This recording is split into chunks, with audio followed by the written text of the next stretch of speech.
আজকে তোমাদের সঙ্গে একটা মিশোর ড্রেস তোমাদের ওপেনিং করে দেখাবো, কেমন এসেছে ওটাই।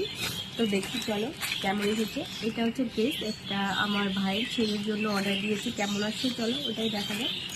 তোমাদের সামনেই আজকে ওপেনটা করব আমি।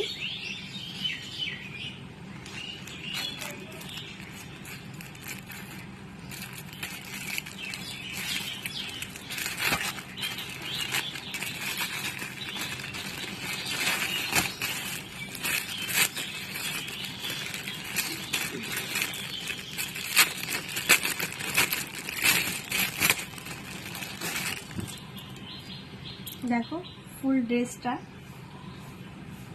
এটা একদম এরকম টাইপের, খুব সুন্দর এসেছে জামাটা। তোমরা যদি নিতে চাও অবশ্যই তোমরা নিতে পারো, খুব সুন্দর একটা ড্রেস, কাপড়টাও খুব ভালো।